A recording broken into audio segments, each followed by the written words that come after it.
Alrighty then. So it looks like we have at least one other person. So um, we're just gonna wait a few minutes to let some more people get into the chat here or come into the stream. I hope you had a good day today. And of course, um, let's see. So we wait to see more people come in. Back to the the Neach newscast tonight style. Um, just as I said, waiting for some more people to show up, and we'll probably get started soon.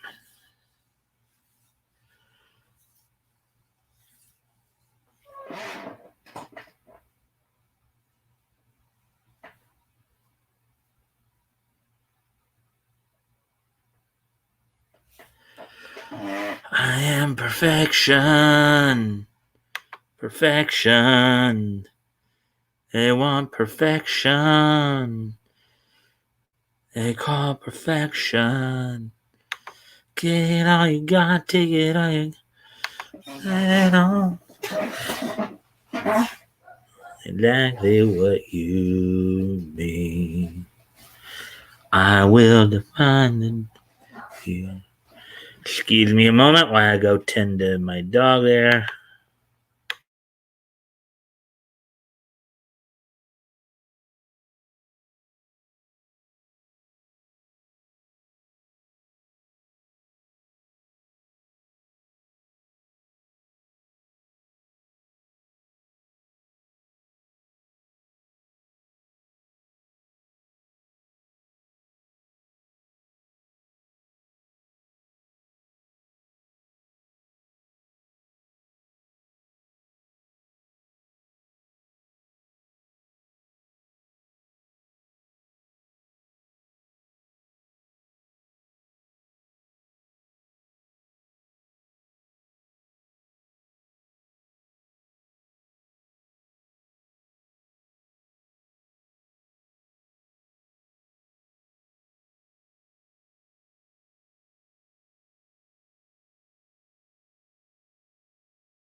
Hi, hey, Led, I see you there.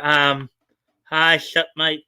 Not much, just same old, same old. I just had to tend to our dog. She was out barking, so glad you're here, man.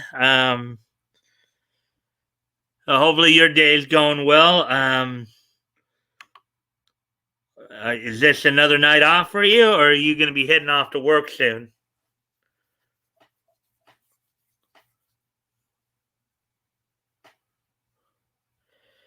I'm just waiting for for some more people to show up, and if you can like and share the stream, that'd be appreciated as well. See if we can get some more people in that way.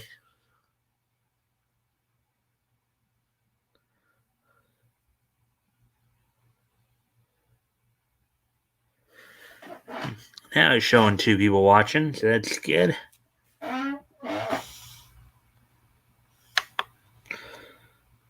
I'm off Monday and Tuesday nights. Okay, so all right, so you're here early. That's good. So hopefully we're just gonna wait a few more and see we're about 4.5 minutes in here. Just gonna wait a few more minutes here to see if some more people show up, and then I'll get going. 80. Hey, we haven't seen you in a while, a week or so. How you doing? Hi, Mike. You got fleas? No, it's just I just have some areas that itch quite a bit, unfortunately. Um, Me and the wife went to Hobby Lobby, bought some stuff to decorate her new. Oh, okay. Interesting. You go to Hobby Lobby to to get decorations for where you guys particularly work, unless you have unless you have a another job entirely from what we've known. We went for burgers. It was a nice, wholesome day. That's cool. That's good. Just kidding. Yeah. Hey, Edie. Yeah, and I thank you guys for the likes and the shares. Hopefully, we get some more people in here soon. Let's see. 5 minutes. She needed some wall hanging. Okay.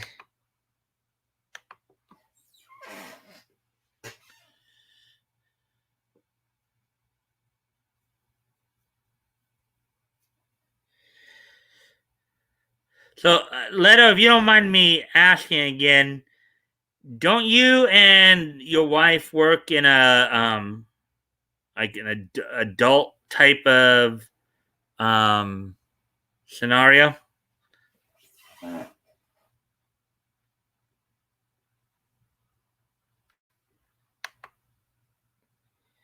And like candy dishes to lift spirits, um, and she's working. I cracked a rib a couple weeks ago and stayed off the internet until. Okay, well, I hope you're feeling better, 80. Hi, Letta. I hope you're feeling better. We do. 80. Yeah. Because Hobby Lobby is known for being more of a kind of a conservative Christian business. So that's why I was asking, it's like it just seemed a little ironic that you'd be going to a place like that, they'd be getting stuff for work where in particular where you guys work.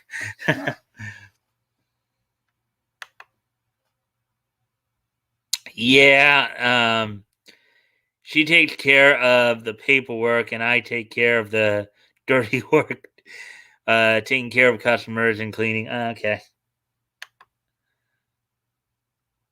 I am. Yeah, I know. I know. I just my point was more the fact that Hobby Lobby tends to be like I think they're a Christian owned business, so it's like, and then if you're I think you're gonna get where I'm going with it. Um,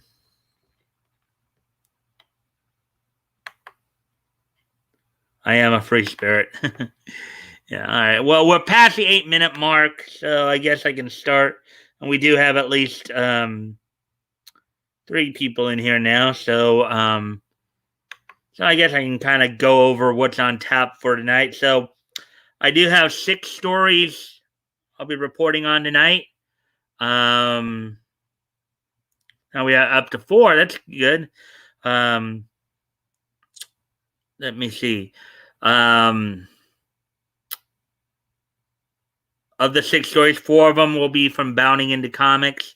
2 of them will actually be from RJ's site, Critical Black. And speak speak of who we're speaking of. Yeah, I see 4. Yeah, I see 4 too. I guess you just came in as a 4th there, RJ. I was just going over what we're gonna go over tonight. Let's see now. Yeah, well, I treat the place as work. I'm like a drug dealer. I don't do my own products. Laugh out loud, huh? Let's see. Hey RJ, sup, bro, daddies? Sorry I missed last night. Yeah, back go. Thank you for coming in tonight. At least, yeah, we actually had a pretty good time. Aside from what else was going on, we still had a pretty good time. Had a pretty good conversation. Especially when RJ came in and was able to contribute to it. I was kind of a little disappointed because since we were talking about Saturday morning cartoons, I felt you and Woody could have really contributed to that conversation. Back go. We probably would have talked more about the Smurfs if you were on. Hey, Batcoat. Yeah, so I was late last night. I missed the first half, so yeah. So, anyways, getting back to what I was talking about for tonight. So, like I said, we got 6 stories on tap for tonight. 4 from Bounding into Comics, 2 from the Critical Blast site, 2 comics related, 3 anime related, and 1, kind of animation, Western animation cartoon related. So that's what's on tap for tonight. So we got a full 6 stories here. We're now at the 10-minute mark and got 4 people in here. And thank you guys again for the likes and the shares. Hopefully we get some more positive people in here and we'll enjoy the content. So anyways, without any further ado, why don't we go ahead and get going on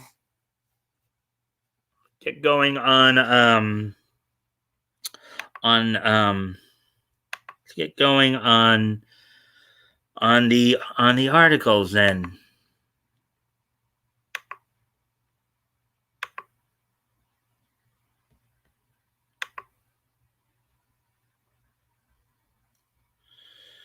All right, so let's see now. I'm just going to jump right into the articles here. I know I normally talk about the specifics of the articles, but we'll just jump right into it instead. All right, so here's the first one we're going to look at tonight.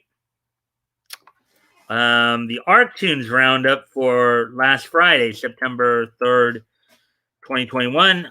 Article written by the Dark Herald, published this past Friday. So let's take a look at this. As you guys know, we've been covering the ArcTunes, on how they've been progressing over time as Bounding in Comics has been doing that. So let's take a look at it. Welcome to ArcTunes Roundup. Welcome to the ArcTunes Roundup. Bounding into Comics weekly look at some of the best new and classic webtoons that Archaven Comics has to offer. This week, we'll be looking in on some fairies, aliens, and robots. All right, so let's see what they have to say here. The Swan Knight Sun by John C. Wright. In my opinion, John C. Wright is the greatest hidden treasure within the creative sphere. Having followed his work since he published Awake in Nightland, I can confidently say that Wright, and I'm guessing this is the Dark Herald talking, obviously, is one of the few authors out there who can paint a vast canvas with his prose. In this case, prose, I think, means, writing, the way he writes, I think is what he's talking about here. Possibly the best since the late Roger Zelazny. Wright's works have covered grand space epics, Christian rock opera, painful comedy, and even heartfelt romance. And with The Swan Knight Sun, the author has begun his foray into young adult novels. You got an elephant right there. Look at that big pachyderm right there, along with a wolf. The High King of Winter, Imperator of Elfkind, Urkonig of Evergreen, hath decreed that the cold and dark shall descend upon the cities of men before the season this year. While Wright himself would be the first to say that he's no C.S. Lewis, you can't help but feel more than a touch of Narnia in The Swan Knight Sun. The king of summer country, Alberic of the leaves, calls rogation and defiance and says the winter snow shall not fall until Candlemas,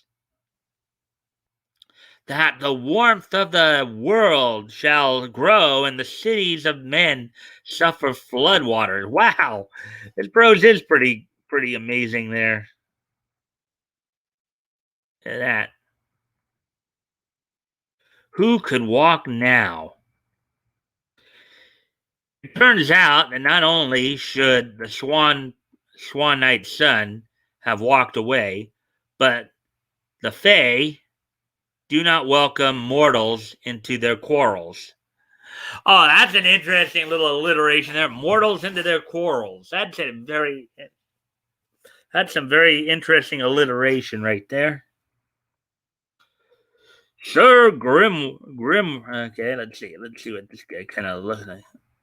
Okay, so knight. So Sir Grimoire of the Dry Tree honors this rook of common clay by dismounting to fight him afoot. I see the son of dirt repays the courtesy by assisting him dismount. This wretch and villain must be enchanted now or slain.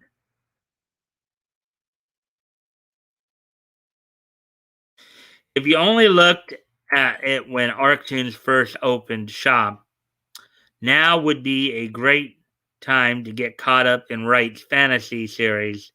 This webtoon really is a rare treat. Yeah, the writing does look pretty good. That writing does look pretty good. Let's see. Does there say anything in regards to all that? Let's see now.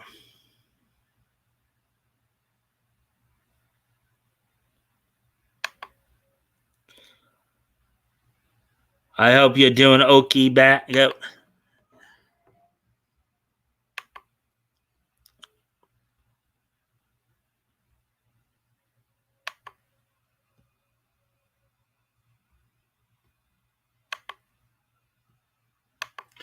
All right, as we continue on with the article here. Something Big by Chuck Dixon. Now it's time to catch up on the Gork's invasion of Earth. It takes two sides to make a fight, but only one to make a war. And when we last looked in on the comic, the Gorks were doing just that, swiftly attacking the Earth and shattering human civilization. They wiped Sao Paulo off the face of the Earth. And then they just ignored humanity. Ultimately, the Gork decided that we weren't a problem, not even remotely a threat. Oh, after the fact, after they decimated us. Oh, never mind. You weren't a threat in the first place, right? But rather an anthill to be nudged out of the way with a passing thought. As such, they set about drilling deep into the earth. 30 years later, career criminal Larry Dorfman discovers that one of the Gork mining ships is pulling up gold in the New Mexico desert. Unfortunately for humanity, Dorfman can't save the human race, and even worse, he isn't interested in trying. Instead, Larry is after a bigger than life score. We got a Gork mine outside of town. They got one near Trenton. Well, out here they're pulling up gold out of the ground, kind of gold. You want us to be miners now? Let the Gorks do that. I say we take it off them. You crazy? They're pulling heaps of the stuff out of the desert. They won't miss a ton or two. They won't even care. All I need is a crew, and we just pick it up off the ground.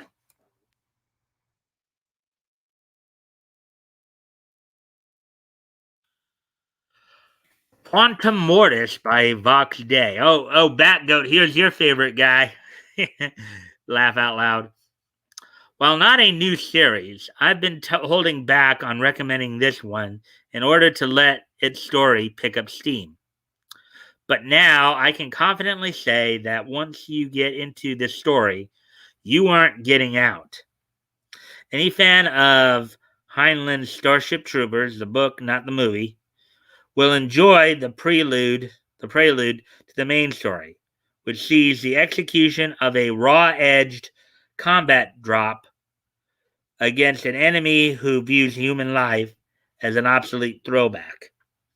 Having decided that humanity has been around far too long for its liking, this enemy has chosen to do something about them. Good evening. You must be the Duke's Marines of whom there has been so much chatter. Even more terrifying is the fact that this is an enemy who has no trouble turning the human race's most advanced weapons against itself. They are dead. Headquarters offline. Alpha offline. Signals lost. 13. Blue on blue events can happen. But how did the lieutenant manage to call for the orbital right on top of his own head? Lieutenant Basson was right sharp. Even the buck sergeants respected him. However, despite its cybernetic appearance, this enemy is still human, enough to indulge in gloating. You are correct. War is nothing but heightened selection pressure. By the time a counter is devised, your technicians, by your technicians, we will have 10 new variants with which to take your unenhanced minds by surprise. So tell me, how come the lieutenant's box scrubber didn't work?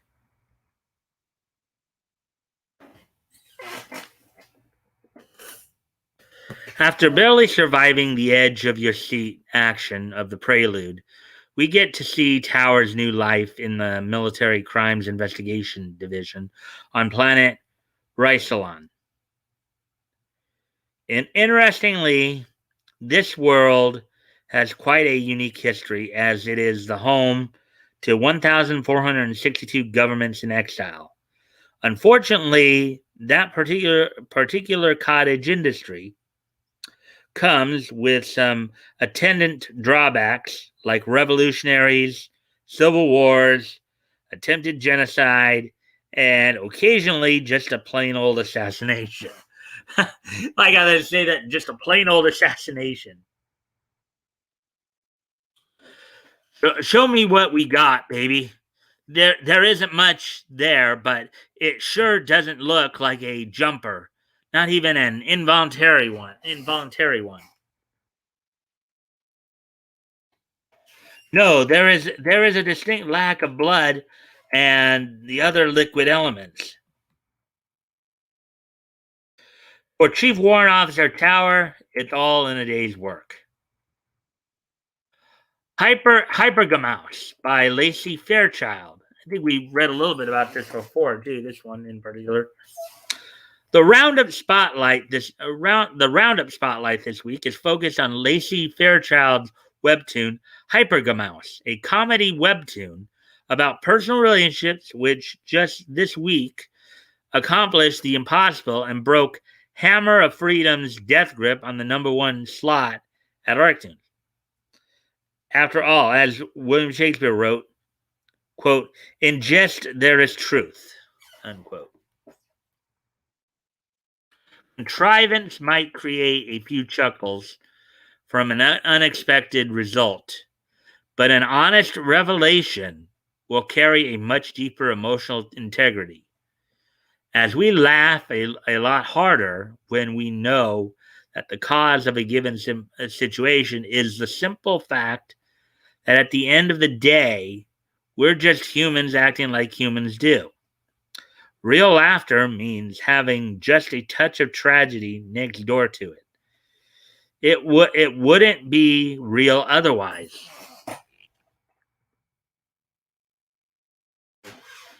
Hey, hey, Pex, will you buy this for me, please? No, you're so mean.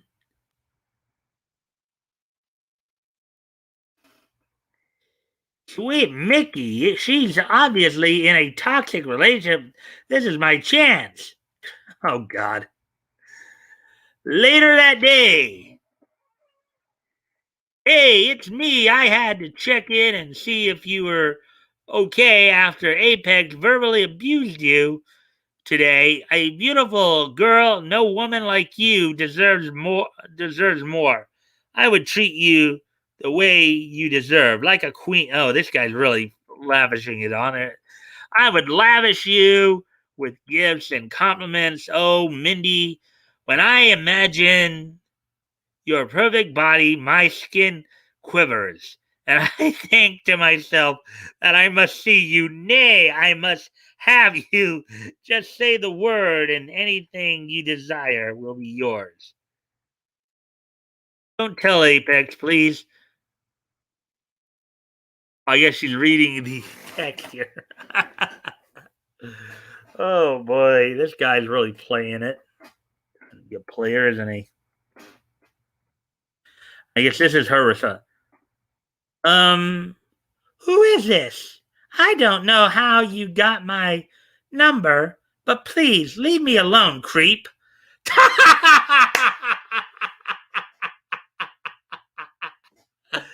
Oh, she told him.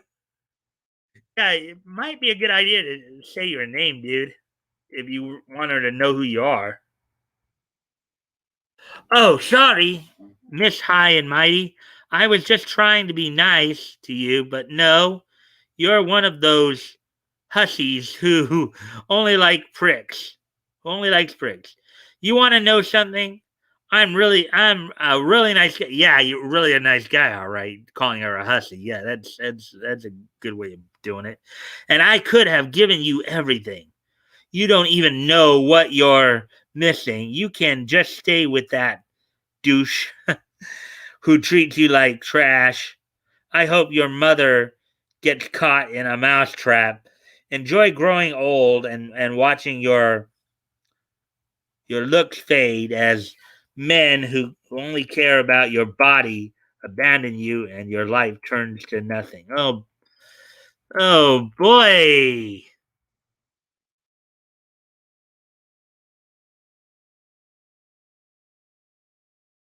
If she know if she knows how badly my feelings are hurt, she'll see how much I care about. Uh, dude. No. Not gonna work out that way, dude. Oh boy.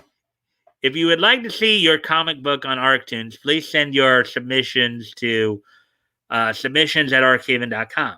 Arctoons' motto is that great stories belong to the world. So if you would like to support the website, please consider buying a subscription.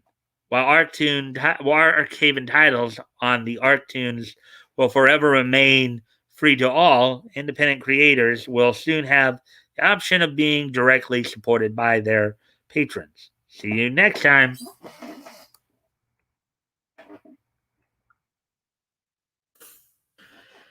All right, so that's all for that one. So let me just go back before I move on to the next part here. Of course, oh man, we got down to one person watching. Oh man, but got 8 left, so that's cool. Well, so, good.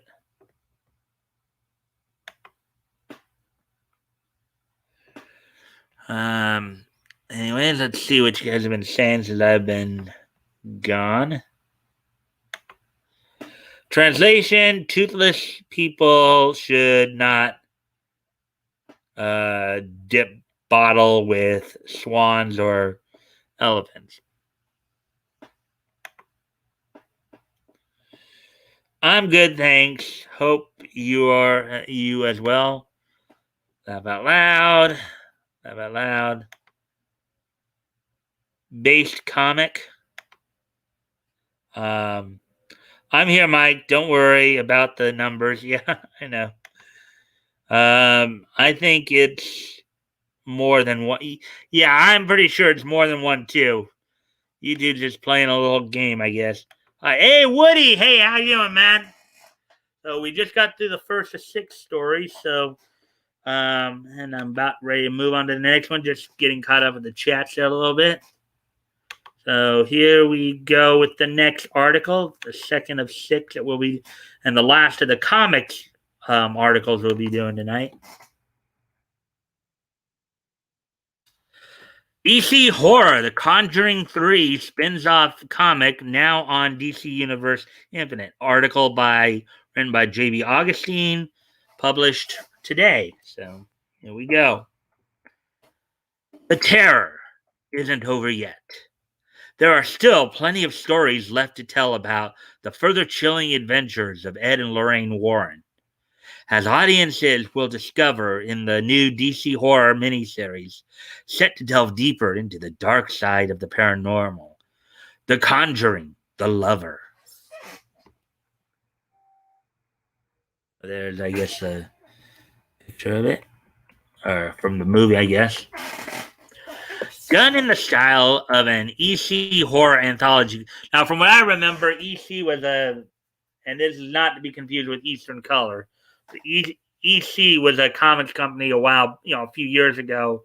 I think back in the 50s and 60s or back in the 40s and 50s that specialized in horror comic. Done in the style of an EC horror anthology comic, The Lover, whose first, in parentheses, and currently only available installment of its 5-issue run, available to read on DC Ultimate or DC Universe Infinite, is comprised of assorted tales told by distinct creative teams within the universe of the franchise. The main story, written by David L. Johnson McGoldrick and Rex Ogle, with art by Gary Brown, fills in the gaps of a subplot in The Conjuring 3 and takes the Warrens on a side mission to Massachusetts in order to investigate the missing persons case related to their latest possession caper.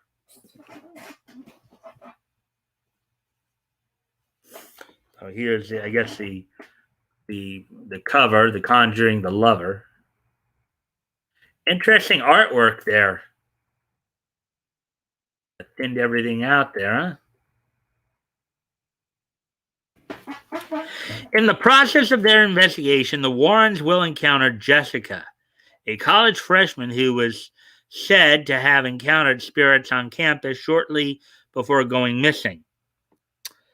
Quote, the terrifying debut of the tie-in to The Conjuring, The Devil Made Me Do It, begins here, with a story that's bursting at the seams, with clues about the new film, unquote. Teases a story synopsis. Quote, meet Jessica. Jessica just returned to her freshman year of college after winter break, bringing with her the anxieties of last semester's poor grades, the awkwardness of facing a boy she wishes she'd never slept with, and an undeniably unnerving feeling of being watched. She soon comes to realize that something evil made her its target, and it will not rest until it has her in its unholy grip, unquote. Quote, but why did this sinister presence set its sights on a seemingly normal college freshman, unquote, asked the book's description. Quote, read this nerve-wracking tale creepily crafted by Conjuring screenwriter David L. Johnson McGoldrick and Rex Ogle. with heart-stopping art from Gary Brown and chill-inducing covers by Bill Sienkiewicz to find out, unquote.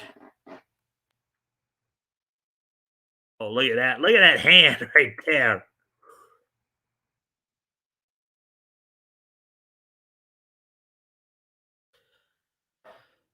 The next story, Tales from the Artifact Museum, The Ferrymen, will see author Scott Snyder and artist Dennis Cowan.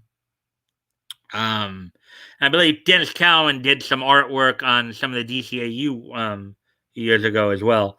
And on the cartoons there, explore a certain specter first mentioned in Annabelle Comes Home, who many thought might get its own individual entry in the series. The rest of the issue is made up of spooky mock ads by Johnson McGoldrick that are sure to possess you like the old days of the mail order X-ray specs. Furthermore, though his views have been a hot topic as of late, covers for the series have been provided by Bill Sienkiewicz, Andre and the Devil Made Me Do It, Line Cinema. The miniseries, second and third parts, are currently on sale in stores, though they have yet to hit the DCUI. Part 4 is set to go on sale this week, just in time for Halloween. The Conjuring, The Devil Made Me Do It, was released day and date to the to theaters and HBO Max. However, its release window passed 3 months ago, and as such, the film is currently on other streaming platforms such as Amazon Prime. Are you excited for more stories within the Conjuring universe? Let us know your thoughts on social media or in the comments down below. So there we go with that one. Let's see what you guys been talking about since I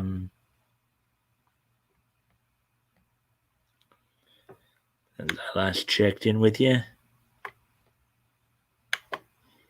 Leto and BG high five. Woody.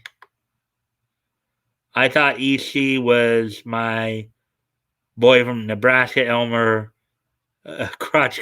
Oh God. Hey Dave, Dave's here. Howdy y'all. Hey Dave, how you doing, man? Welcome to the stream, and as always, of course, I do appreciate any and all likes and shares. Helps with the algorithm. So anyways, helps get more people in here to enjoy the content. So let's see. Oh wait. How are you tonight, Mike? All right, we're just going through these stories. We just got through the first 2 of the 6 tonight. So hi, Leto, Batgoat, Woody, Dave. Hey Dave, how goes it, buddy? Hope you're okay, Dave.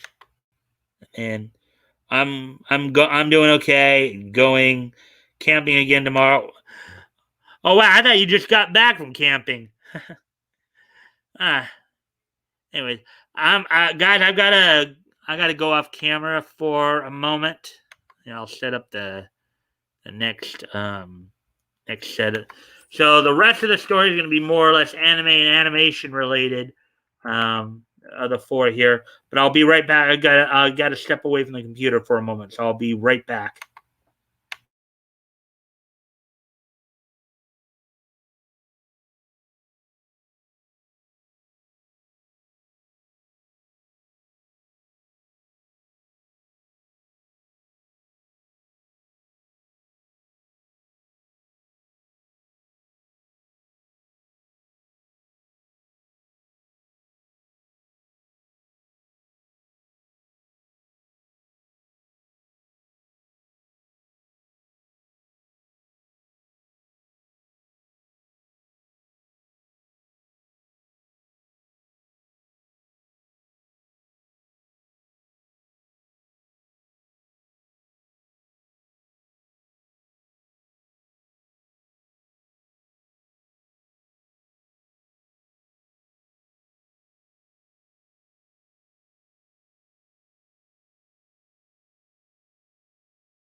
All right, I'm back.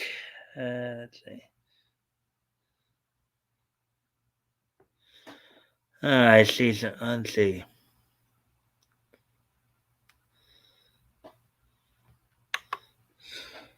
I'd camp for literally forever if I could. Uh, Only camped once as a kid. I can see the fun aspect though. Let's see. Bleep, dead air, any hangman guesses. I'm back though, just kidding. Um, oh no. Let's see. Um, Reading the headline. Let's see. Not Gami Reggae Coma Gamergate. Well, yeah. So yeah. I think frozen pizza sounds good. I'd camp forever if I had $1,000,000. Uh, Prevost, laugh out loud. All right, so yeah, and Dave saw the next story we're gonna, and this is one I know that Yellow Flash had covered as well. About Amanda Winn-Lee. That thumbnail for that Gamergate is hilariously seeing that she has has bandages and she voices that character. Really shows she's emotionally hurt by the game. Oh boy. That's one of those big bus style moving houses RV. All right. So, anyways, let's get to the actual story here. I know you guys are okay. So, and I know Yellow Flash covered this last week too. So he talked a bit about this too on one of his videos. Um, Evangelion voice actress Amanda Winn-Lee blames Gamergate for her lack of a blue Twitter check mark. Oh, now get this. She is so bent out of shape that she doesn't have a blue check mark that that she's blaming Gamergate. Okay, and she's a whiny little thing, isn't she? Article by Spencer McCooley, published this past Friday, September 3rd. So let's go into this. Voice actress Amanda Winn-Lee, who we all know from the not just as the voice of Rei Ayanami, but also as the woman who danced around, who did that little nasty thing with Pen Pen at in front of a bunch of kids. She's also the one who I think kind of wished Vic was dead. That Miss Amanda Winn-Lee, or no, she actually told she told one of her fans to go off herself or something like that, if I recall. Oh, anyways, perhaps best known for her roles as the original voice of Rei Ayanami in Neon Genesis Evangelion, the original English voice, of course, and Yukiko Amagi in Persona 4, has blamed Gamergate for Twitter's refusal to give her account a verified blue check. I don't know. Could it be that you did the nasty with Pen Pen in front of a bunch of kids? Maybe that might have something to do why you're not a blue check mark, or could it be that you actually kind of told a fan to go off themselves? I don't know. Maybe those had more to do with it than Gamergate. No. Or maybe it's just that you're not really that as well known as you think. I don't know. On August 31st, last Tuesday, Winn-Lee took to her personal account to share a rejection notice from Twitter, which the platform asserted that, quote, this account will not be verified at this time because the evidence provided did not meet our criteria for notability, unquote, with her followers. So basically, they basically told her, "You're not a big enough name to where you deserve a check mark." That's basically what they told her. They basically told her she's not a big enough name to where she even deserves a check mark. Let's see. RV, the old. Let's see. I don't have a check mark either. I'm gonna blame Greta Thunberg. Yeah.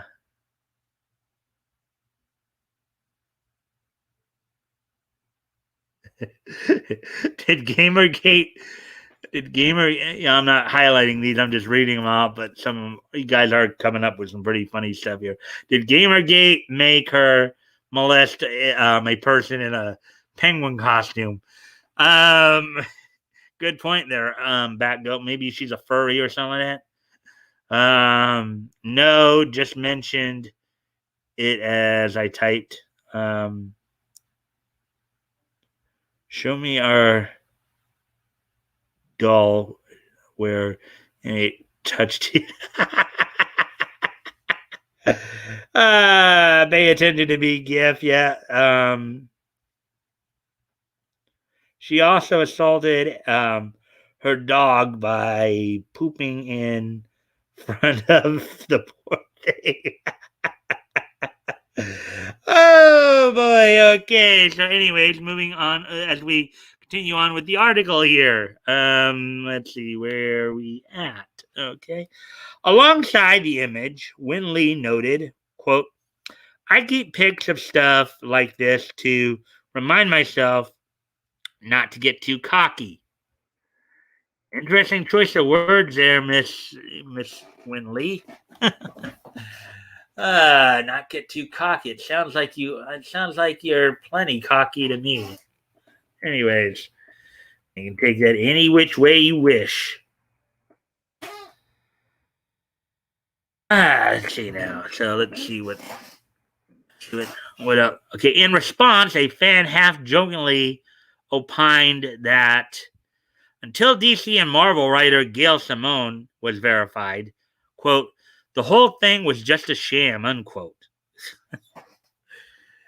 Yeah, Gail Simone, who I know Flash has been like really lately using that little tidbit of the interview where she basically tells people, "Oh, if you don't like my politics, don't buy my book. Problem solved."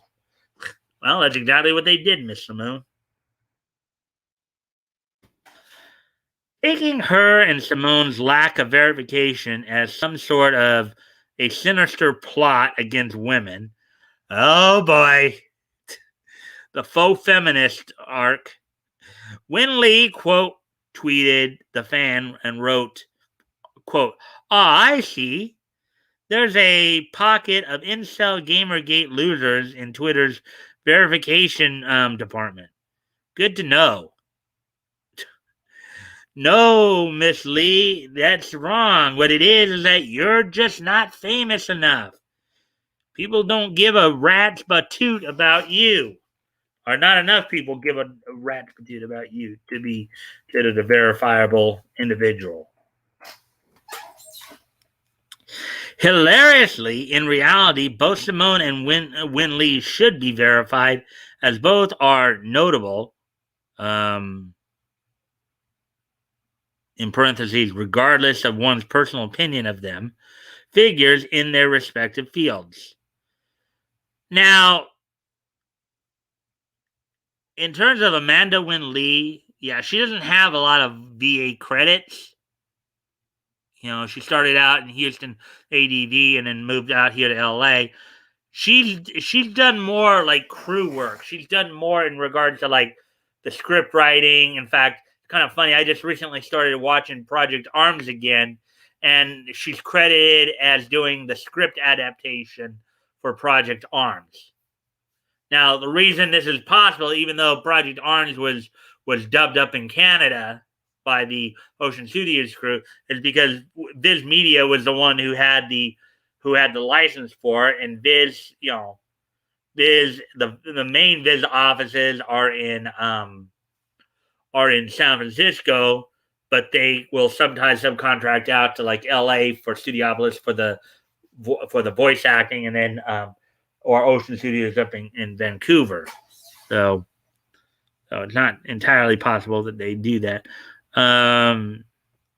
However, they are, however that they are haven't been is not evidence of some bizarre anti-woman plot manufactured by an 8-year-old boogeyman, but rather of how, once meant to simply confirm that a user is who they said they were, has become nothing more than a membership card into an ever narrowly defined group of Twitter approved users. Which what he might be arguing there is that, oh, maybe they're not woke enough for the department. But what do you make of Lee's accusation that Gamergate prevented her from being verified? She's a twit. Simple as that. She's a twit. Let us know your thoughts on social media or in the comments down below. Alrighty then. So we're halfway through the stories here.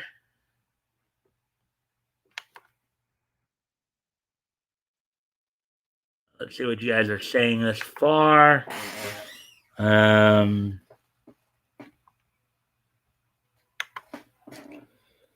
What those disgusting. I wonder if she's still on the cocktail diet. Not enough to look, but I know. Let's see. Maybe Amanda should get on a sex strike. Look, oh, laugh out loud, laugh out loud, laugh out loud. Oh boy, should go on a sex strike. Oh boy. They're both notable jackasses. Yeah. Well, I think jackass applies more to males. I think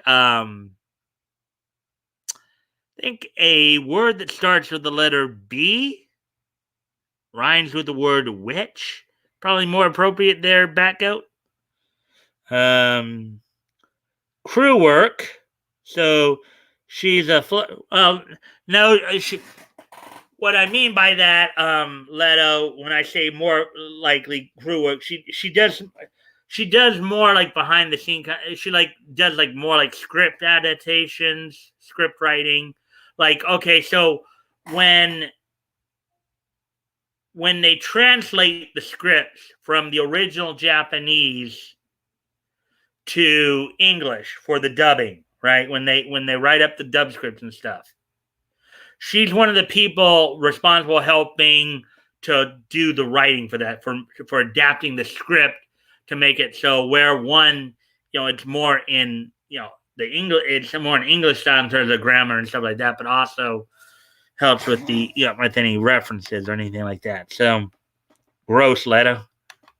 And the I think she's a censored. Yeah. Imagine that being a genuine life goal. Twitter verification. Yeah, Dave. Good point. Halftime,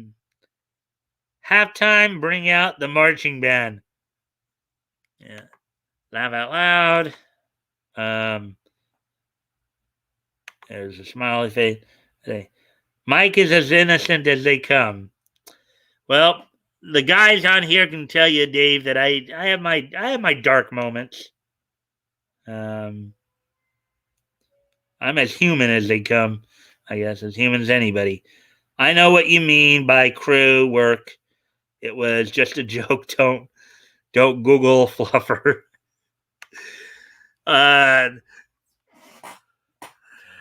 My general interpretation of what you meant by that, Leto, was she just simply is going around fanning people, with some big fan or something. That's what I thought you meant. I mean, it didn't even cross my mind that it might have meant something maybe a little bit more insidious or dirty. So she fluffs furries. Okay, so anyways, let's move on to the next article. This will be the last one we do from Batting in the Comics. This will be the second to the last anime one. We have two more that we'll be reading from RJ's site, Critical Blast. After this, there's another one that I know was reported on. I know. Let's see. I think Hero Hay might have talked a bit about this, and Yellow Flash might have too. Buenos Aires Anne's episode of Dragon Ball Super after claiming it normalizes, quote, sexual abuse in childhood and adolescence, unquote. An article by Spencer McCooley published last Friday. So here we go. Master Roshi's annex have once again drawn the ire of a government body as Buenos Aires, in Brazil, has announced that an episode of Dragon Ball Super, wherein the Total Hermit undertakes a particularly, in smaller quotes, risque method of training, has banned from broadcast in the autonomous Buenos Aires, Argentina. It's Argentinian city. Okay, now I'm sure everybody here probably already knows this, but just in the event we have some people who don't, Master Roshi is known for being an old pervert, basically, and it's been used as comedic gold throughout the Dragon Ball franchise. Okay, so that's what they're talking about here. And then source Dragon Ball Super episode 4 bid for the Dragon Balls, Pilaf and Crew's impossible mission. As detailed in a press release published to the government of Buenos Aires official website on August 30th, the outrage against Dragon Ball's resident senior citizen began when the provinces. Now, get this, and I know Yellow Flash made a huge deal about this. Okay, believe it or not, the Argentinian government, the Argentinian government, I believe, has this.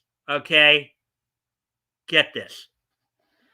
The province's Ministry of Women, Gender Policies, and Sexual Diversity.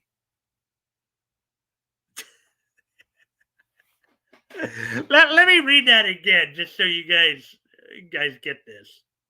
They actually had a government agency for this. It's like it's basically it's one of Buenos Aires' cabinet positions.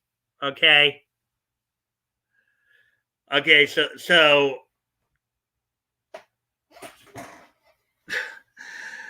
the province's Ministry of Women, Gender Policies, and Sexual Diversity.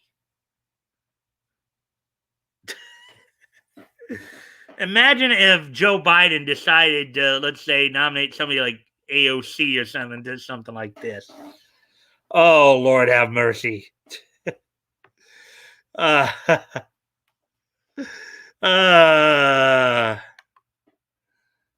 it means something really bad. Don't look it up.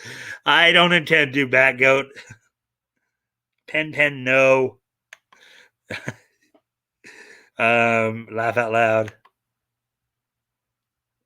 She flushed Pen. Yeah, I've seen that video. I think I kind of get the idea, but it doesn't normalize it. Roshi constantly gets physically assaulted in return for his lecherous activity, which is true. Should be talking about how Bulma literally prostitutes herself to Goku, hoping for a Dragon Ball. Quote, "Hey kid, want to see my panties?" Yeah, that hypocritical Raza fracking. Yep. Yep. Good point there. That led. And the funny thing is, what you're talking about, Dave, is all the way back in the first Dragon Ball series when Goku was like, I mean, you'd argue he's what, like 6 or 7 years old at the time. And Bulma is like, now, I don't know though if you could really call it like anything too bad because I think at the time she might have been like what 16, 17, 18. So then again, that's a whole nother topic for another day, anyways. Anyways, back to the article here. Back to the article here for this. Let's see. Quote, presented a note to the public defender of the nation. I guess that's like I don't know, that could be their version of the attorney general or what have you. I don't know. In which they voiced their concerns surrounding the Dragon Ball Super anime's 91st episode. The episode, quote, which universe will win their place? The mighty warriors gradually assemble, takes place in the lead up to the series' Tournament of Power arc, or Universal Survival arc, as it's titled in the anime. Basically, when all the different Earths send a group of fighters to defend their universe from being, basically wiped from existence.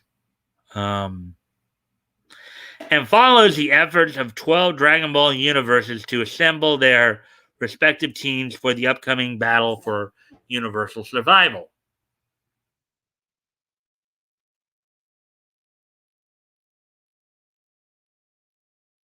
Okay. Having already been asked by Goku to fight in the tournament on behalf of Universe 7, the episode sees Master Roshi undertake a particularly humorous and unorthodox method of training. In order to overcome his dirty mind, he asks Puar to transform into a beautiful woman and subject herself to his advances until he can learn to control his more primal urges. A momentous feat which he eventually accomplishes. Basically, he asked Puar. Now, if you guys don't remember, Puar is like the little kind of floating cat creature that pals around with Yamcha. Okay, that's Puar. And Puar has some kind of transformation powers, and he basically has Puar turn into a bunch of beautiful women to try to learn how to suppress those tendencies.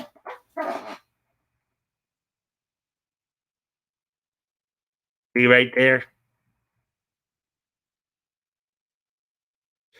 Upon reviewing the episode, the Buenos Aires government found that, quote, the episode that was seen on the screens in Argentina reproduced the exercise of sexual violence by an elder towards a minor in a context of social acceptance in which the violation of a girl was naturalized.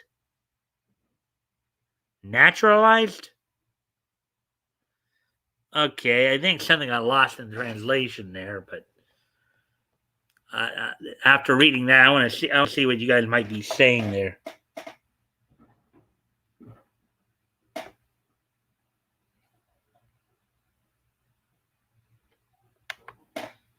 I'm a geek.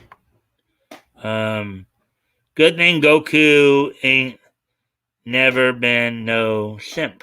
Uh-huh.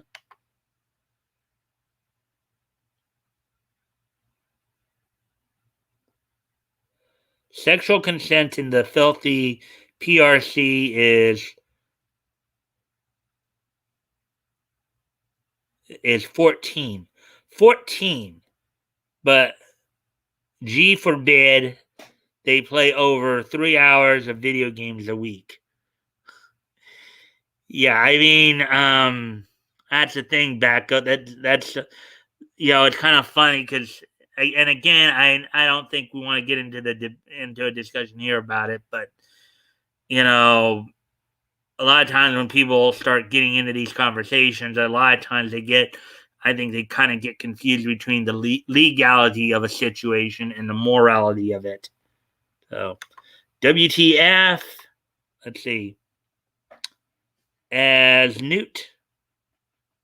Yeah, let's see. PRC. It might be Puerto Rico. Um, Shape-shifting cat. So Master Roshi was um, Shane Adamson for a few episodes. I never knew that Shane Dawson. I never knew who Shane Dawson really is, besides the weird Sidoof, whatever that means, stuff. People's Republic of China. Okay, that's what Baggood is talking about there. Okay.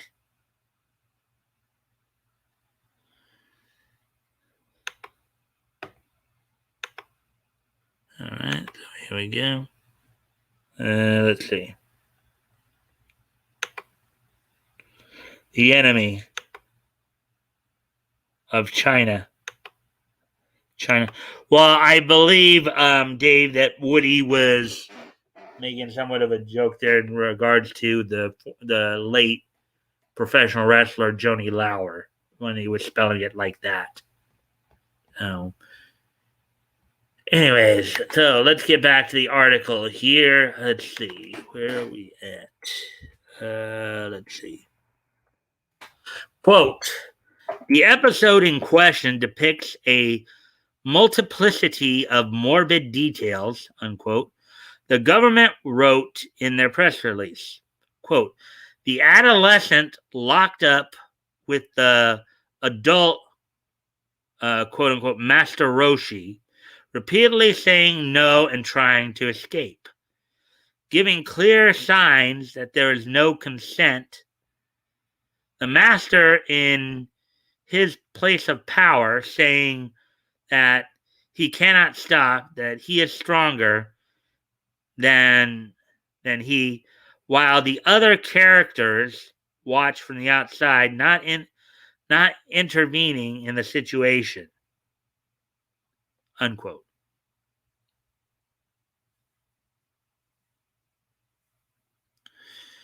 Yeah. Yeah, I mean, these people are taking it, I think, a little too seriously, but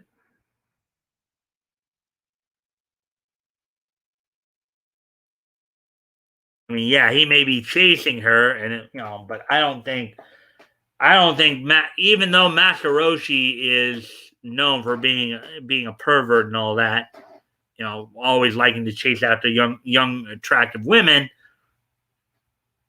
and he's done it to. He's made comments and said things like Bulma. Of course, there was launch, but I don't think he's ever actually forced himself on any woman. Okay. I mean, yeah, he chases after him, but I think he does stop, you know, before actually, crossing that line. So the government also explained that an internal analysis of the episode, quote, identified that it contains a scene of abuse and submission by an older adult male towards an adolescent that is extremely inconvenient, unquote, in relation to the problem of SA in childhood and um, adolescence. Since it naturalizes it, okay, I think there's some, a little, I think the correct term is normalize, not naturalize. Okay. It's normalize. Naturalizes the abuse by making it part of the exchange between characters, unquote.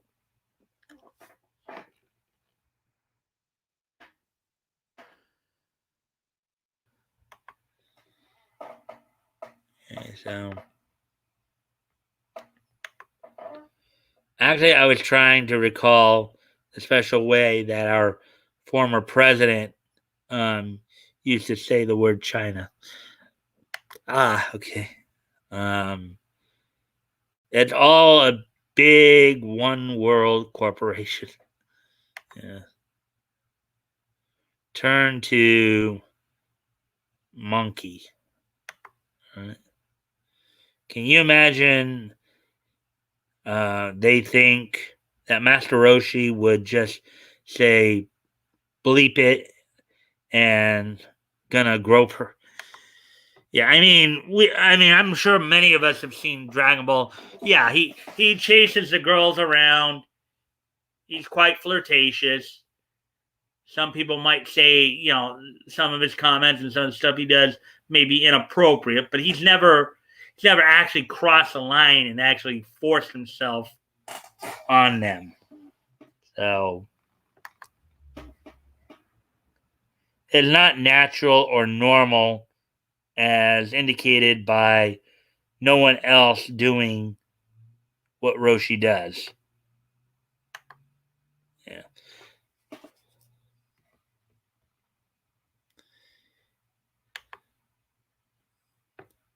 Yeah, I don't think any of us would well, and you see right there too, you see even Oolong right there with the hard eyes and stuff like that. He's a little pervy too. You know. Quote, the scene portrays how the young woman's refusal is ignored by the teacher who continues to force the encounter while the other characters, visibly moved and anguished by the situation, silently observe the violent and abusive actions of an adult male, the government dramatically added.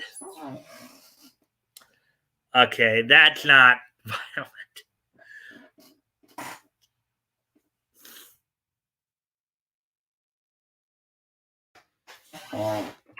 Ultimately, Buenos Aires Ombudsman's office found, quote, that the chapter violates the rights of girls, boys, and adolescents and conflicts with the regulations of the eradication of gender based violence.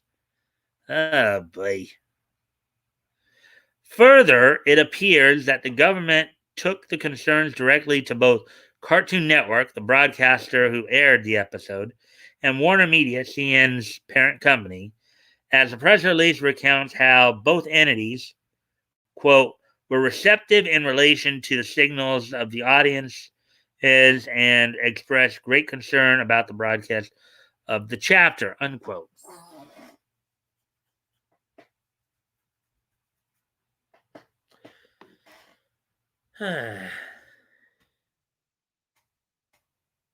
Quote, they recognized the error in the programming sequence that occurred within the usual processes carried out by the signal to evaluate the relevance and quality of the content to be broadcast, unquote. The government concluded, quote, at the same time, they reported on the measures taken from this fact, among which they noted the decision to take the entire strip out of the air. You know, in turn, they stated that they will proceed to edit not only the objected chapter, but the entire series in case in future it is decided to put it on the air again.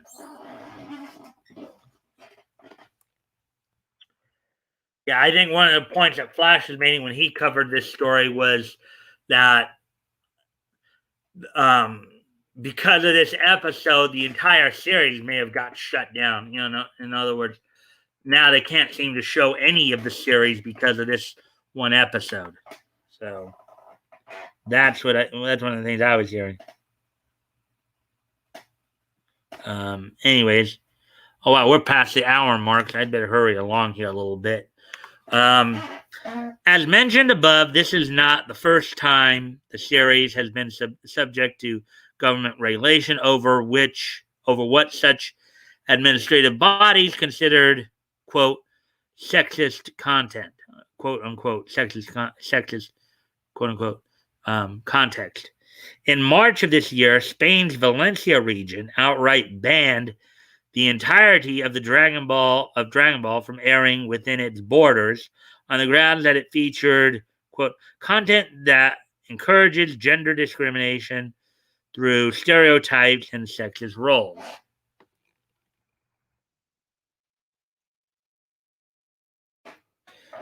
What do you make of this episode of Dragon Ball Super being banned from Buenos Aires?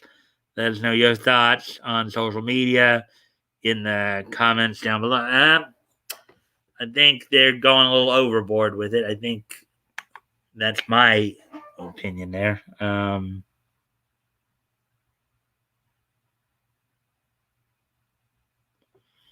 So what's going on here? Trying to get caught up here. Diet. Almost no one else. Wonder how old the lecherous old man woman trope is. I know it's as old. Yeah, I mean it's been around for a while. You're right, Dave. That trope's been around a while. So, let's see now.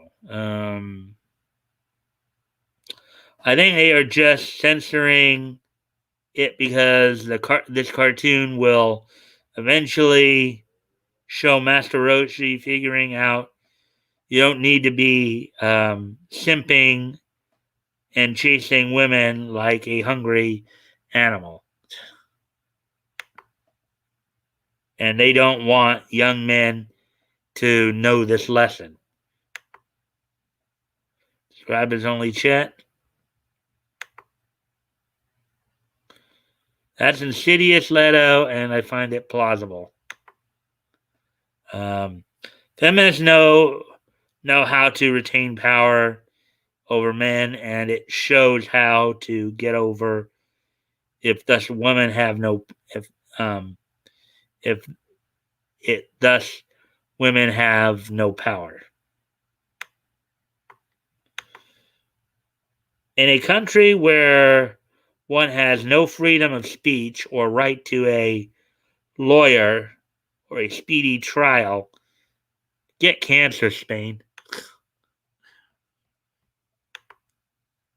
All right, so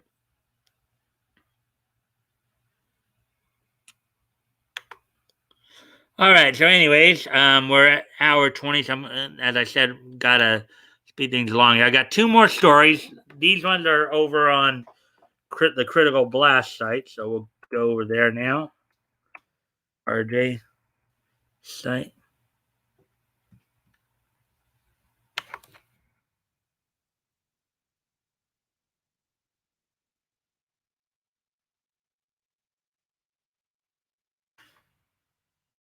Now, one of these stories, of course, is in both the animation and anime section of the site. So that's the ones. There's that one from. We'll get to that. That's the last one we'll look at. That's hard. So this next story we're going to read is Best Anime and Manga About Gambling, submitted by Bill Casticart. Published this past Monday, so published yesterday actually. So while we were so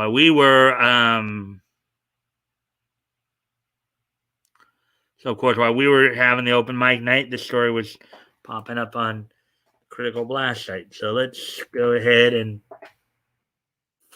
look at this one because best anime and manga about gambling. And the one there, I think that picture is from Kakaguri, which was a pretty interesting gambling anime. So, um, gambling is an ancient theme of storytelling that is often explored in Japanese culture. The country's modern anime industry has taken up this tradition over the years. Countless stories about gambling are told through the magic of manga. Culturally, Japan's history has been greatly impacted by games of chance. And I've seen this. I've seen this on like Naruto and a few others where they have that dice game, right? Where they put the dice in the cup. They'll like shake it and then put it down real quick, and then pull up. You have to guess if it's odd or even or something to that effect. But anyways, in fact, some of the most popular manga and anime tell the stories of people who engage with various games where there is luck of the draw, conniving, and not least a fair degree of skill. Like any storytelling forms, some of these manga and anime really showcase the theme well. Today, we will discuss a few of our favorites that are also considered to be some of the best. And this first one, I think, is okay. So let's see. Here's a listing of them: Kakagurui, Compulsive Gambler. That one's been out for the last 3 or 4 years here. It's a pretty interesting one.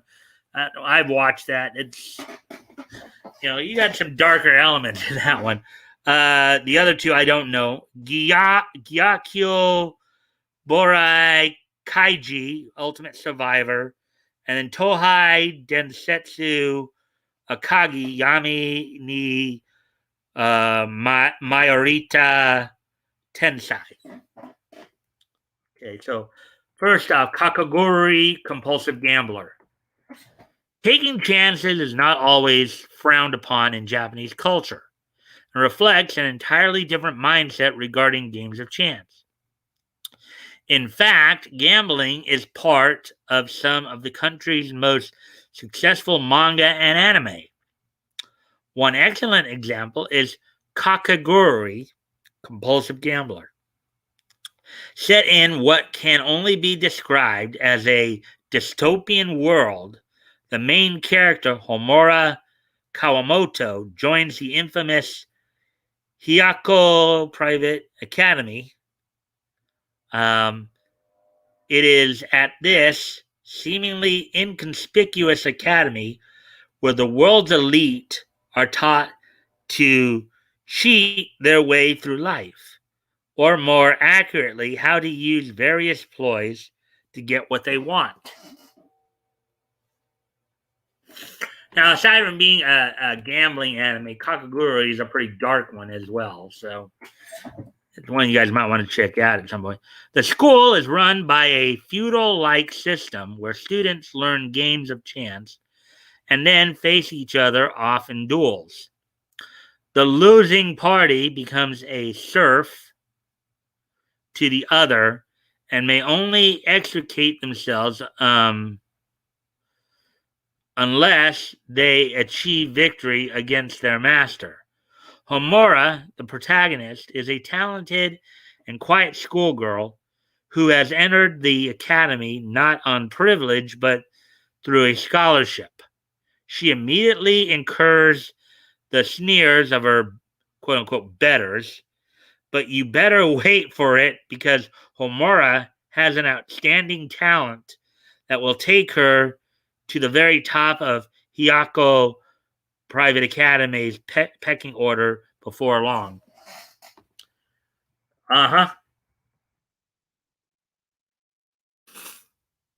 Gyakyo Burai Kaiji, Ultimate Survivor. In Gyakyo Borai Kaiji, Ultimate Survivor, the main character, Kaiji, becomes or does not seem like much at first glance. However, he does have a knack for playing cards. The story follows him as he moves in and out of various gambling parlors. Win or lose, Kaiji is always happy so long as he can have a quick swill. However, he is tricked into debt and he has to travel on a cruise where he will play various games of skills to better his situation. The inspirational story is one of the best we have read and watched, and you will definitely want to see it for yourself. Today, many players follow Kaiji's example by visiting some of the best Japanese online casinos to have a shot at great games. You don't have to be as reckless as Kaiji, though, and can take your gaming in moderation, enjoying every card dealt and moment and every spin of the slot. And remember, alcohol and gaming never mix well together, so remember to be moderate about your hobby too. And only follow Kaiji insofar as winning goes. And that's true. Alcohol and gaming don't mix well because alcohol knocks down your judgment, your inhibitions. So it's very easy to become, intoxicated and lose your sense of know when to stop. Kohai Densetsu Akage Yami ni Mayorita Tensai. Okay, so that scene's actually from that one. Albeit that girl does look like the girl from does look like Homura. Japan is recovering from World War II and poverty is rampant. So how does Shigeru Akagi, our protagonist, decide to cope with it all? By playing mahjong, poker, of course. In the period after the war, mahjong parlors sprung all over the place, and people had a chance to better their fortune by challenging rich elites to play against them. Many of those were Yakuza members who would take on any gamble and in many cases try to cheat poor souls out of what little money they had. Oh boy. Well, for Shigeru Akagi, the fraudulent practices of Yakuza were no issue at all.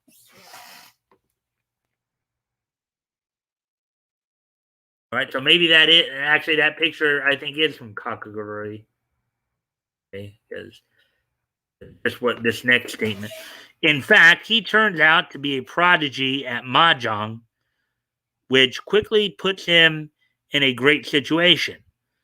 Were it not for the fact that the police were after him and that a Yakuza boss has challenged him to a game over the life of a down on his luck gambler, Nango. This anime is one of the absolute best in the genre, and you will not want to skip a beat of it. The show is pretty intense, and you will definitely root for Akagi, no matter what his chosen profession in life is. There are many great examples of fantastic manga and anime that come from Japan, and you'll be happy to try all of it.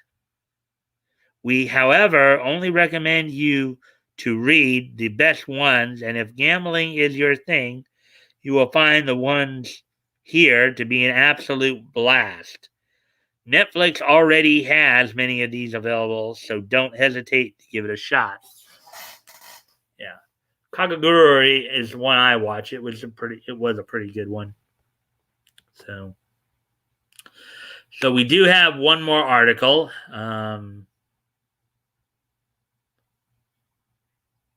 Of course, I do need to see where we're at on time. There. This will be the last article. Well, hopefully, let's see how are we doing on time now. Let's see, hour 31. So I should be able to get through this last. And I thank you guys for the likes and shares. That does help with the algorithm. Let's see what we have here in terms of conversation. Let's see what you guys are saying here. I really do need to get some rest. Hopefully, I'll be able to pop in tomorrow night, have fun. Well, thanks for dropping in, Dave. I'm glad you came in. Hopefully, we'll see you tomorrow night. And Solid Redfield X is saying hi to Dave, and yeah, Dave. As Dave is leaving, you come in and say hi to him. Hi, hey Ransom, welcome to the stream. How you doing? Hopefully, you like the infamous El Guapo. Let's see. Hey, Solid. Let's see. Goes at my friend. Let's see. Thanks for stopping by my premiere. Let's see. No problem. Let's see. I used to play games and on the sauce for a while, and I would. Yep. F. All right. All right. So with that, guys, let's get to this. Let's see. We have, I think, enough time to get to this last story. So, don't know if RJ's still here, but this is a story that RJ himself wrote, submitted to his site yesterday at 16:41, which would be 4:41 p.m.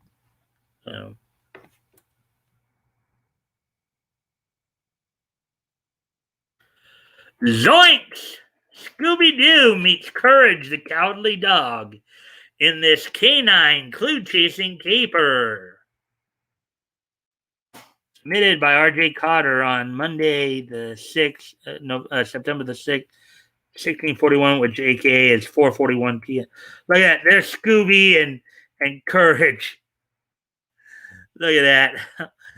And Shaggy.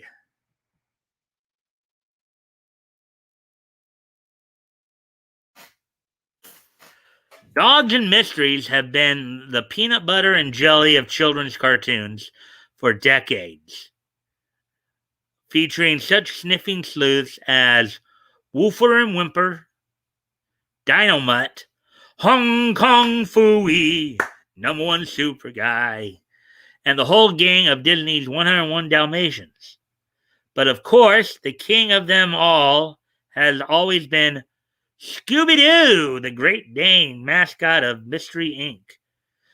For years, starting all the way back in 1969 with Where Are You, Scooby-Doo?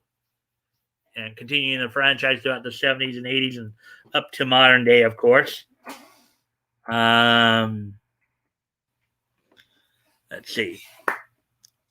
For years, Scooby and the gang have been busting mysteries and proving that the things that go bump in the night are never more than a greedy person in a rubber mask. The constant sight of Freddy pulling the mask off of their opponent for a particular episode. On the other hand, however, there's Courage, a little pink mutt from nowhere who defends his family from true weirdness, monsters, aliens, and the like, often without them realizing it and always without reward. But never has the weirdness been anything explainable as a prosaic prank.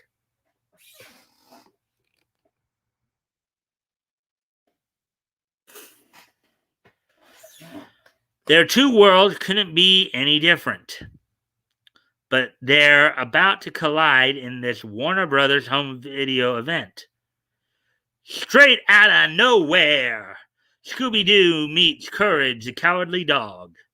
When Scooby runs off after a mystery is solved, the gang tracks and chases him to nowhere, where Courage is similarly hearing strange sounds that make him react weirdly.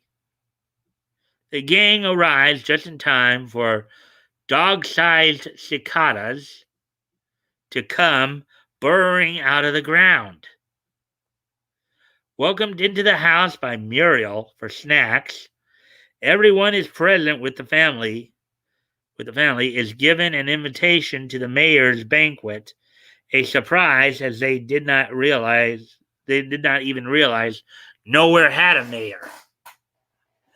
Now, granted, I've never seen Courage the Cowardly Dog, but from what little I did see of it, or from tidbits and all that here and there, I thought Courage, Muriel, and Festus were the entirety of Nowhere.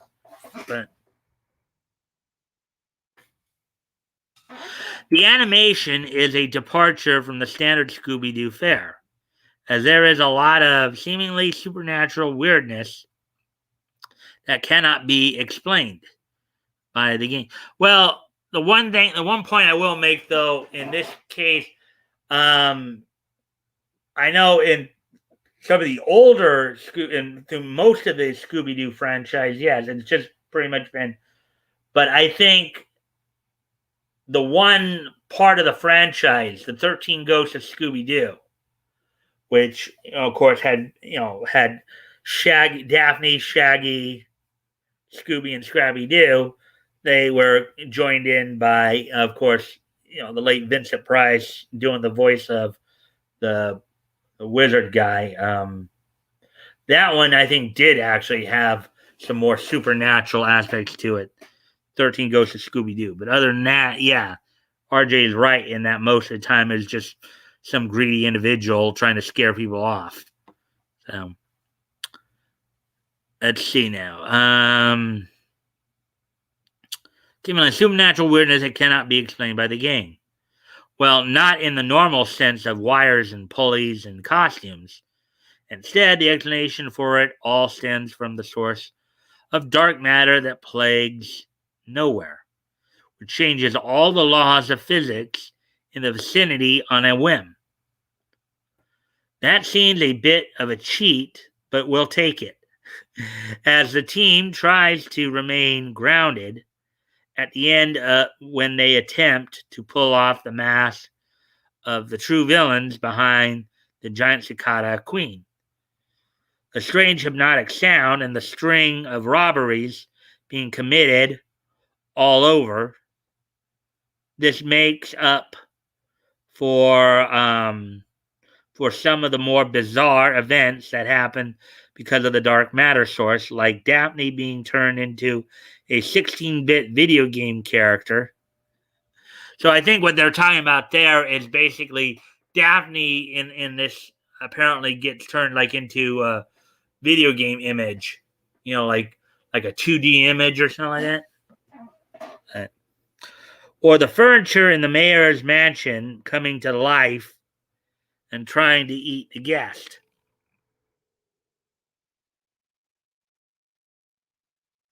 You're more likely to enjoy this if you're a fan of Courage and a fan of Scooby-Doo, as the show tends to favor the dynamic of his world. Overall, however, this was a team-up that had to be done, and I don't see how it could have really been done any differently. Grade a 3.5 out of 5. So, all right then. So that's all for the main stories we have tonight. So we got through all of them.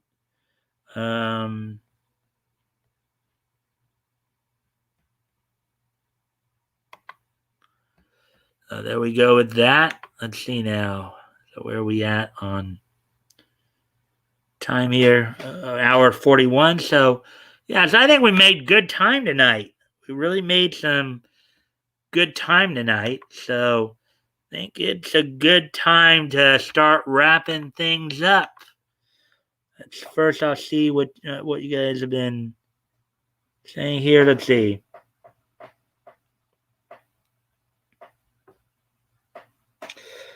I guess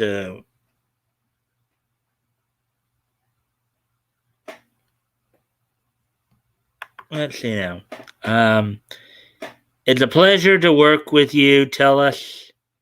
We will die like dogs. Let's see. That actually looks pretty cute to watch. Let's see now. They've been ripping Fat Bees and scarfing Sammys for years now. Yep. Yeah. RJ is a good movie reviewer. Yeah. History. Yep. We are about to get to that.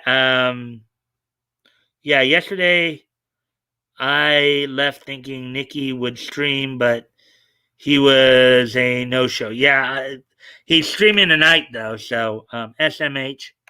Um, all right, guys. Well, anyway, so yeah, let's go ahead and start wrapping up. So, and I know Batgoat already. Everybody else ready for this day in each history?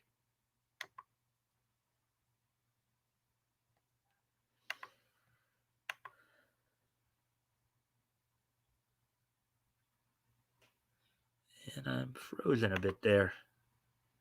All right, let's see. 2000. That's from 2016. I'm just reviewing 1961 and then 1981. All right, so let's see what you guys have said here. Let's see. Nietzsche. Oh, great Nietzsche King. Long time since you said that. It's been a long time since you said that, Leto. Okay, so without no further ado, today is Tuesday, September the 7th, 2021. So without no further ado, let's take a look back on this day in Nietzsche history.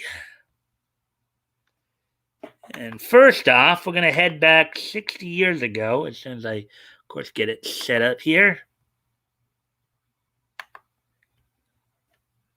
As on this day 60 years ago, back in 1961 here,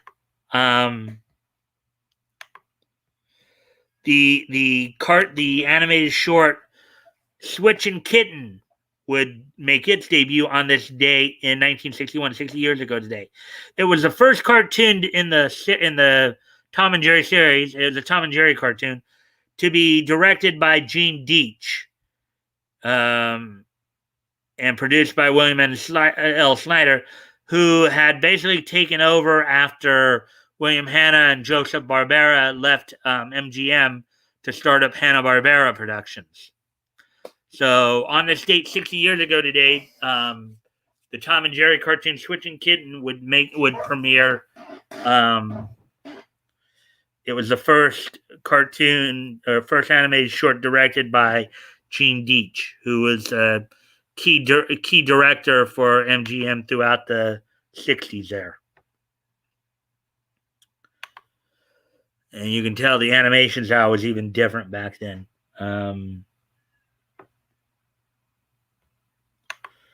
I'm always driving, and then can't text and drive, laugh out loud. Okay, so anyways, let's move on to the next piece of Nietzsche history.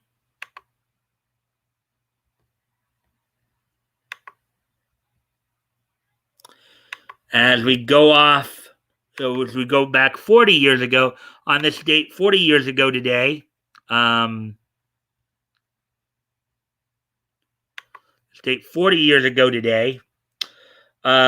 Tokyo Movie Shinchas, better known today as TMS Entertainments, their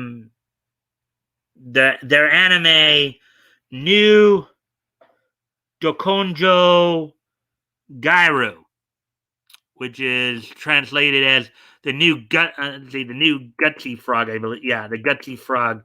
The new Gutsy Frog would premiere on Nippon TV on this date 40 years ago today. On this date 40 years ago today, the Tokyo Movie Shinsha anime New Dokonjo Gairu, the new Gutsy Frog, would premiere on Nippon TV on this date 40 years ago today. So with that, we have a couple more pieces of Nietzsche history to get through. Switching Kitten, 60 years. Yep, 60 years ago, Woody. That's correct. Yep. So now the next piece of Nietzsche history.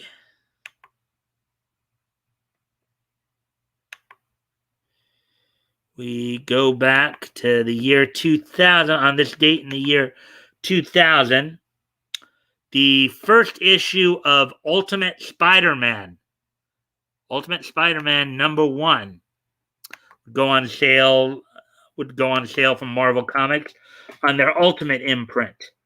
So Ultimate Spider-Man #1 from Marvel's Ultimate imprint went on sale on this date in 2000. The story was titled Powerless. It was written by, of course, everybody's favorite writer, Brian Michael Bendis. Plotted by Bill Jemas. Mark Bagley did the penciling. Art Thibert did the inking. Richard Starking did the lettering, and the coloring was done by Stephen J. Buccellato. So, on this date, 21 years ago today, Ultimate Spider-Man #1 went on sale from Marvel's Ultimate imprint. So, there we go with that one. And we have one more piece of niche history to take care of, which happened just 5 years ago, of course. On this date in 2016, 5 years ago today, as soon as I bring it up, of course. On this date, 5 years ago today, from the O2 Arena in London, England, the WWE held its Live in London event, which was a house show. And in the main event of that show, of course, saw Kevin Owens retain the WWE Universal Championship in a triple threat match over Sami Zayn and Seth Rollins. Roman Reigns defeated Chris Jericho. Charlotte Flair, retained the WWE Raw Women's Championship over Sasha Banks. In their best of 7 series, Cesaro got his first win in their best of 7 in his best of 7 series with Sheamus. The Big Show defeated the Shining Stars Epico and Primo in a 2-on-1 handicap match. The show, of course, started out with the WWE Raw Tag Team Champions, The New Day, in this case comprised of Big E and Kofi Kingston, defeating the Club of Carl Anderson and Luke Gallows. So on this date, 5 years ago today, WWE held its Live in London event from the O2 Arena in London, England. All right, so with that, guys, we're at an hour 50 now, so I think we're pretty much done for that. I thank you guys again for being here. I hope you guys enjoyed the content. I thank you for all the likes and shares. I think we had a good crew tonight.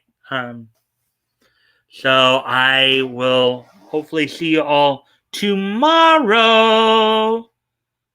And don't forget, Batgoat and I will be, of course, continuing the historical comics retrospect this Friday. We'll be looking at Dell and the United Features from April of 38. So with all that being said and done, guys, I'll see you all tomorrow. Bye. And thank you, Leto. Yeah, I'm glad you said it was a good show. Bye, y'all. See you next. Okay. Here we go.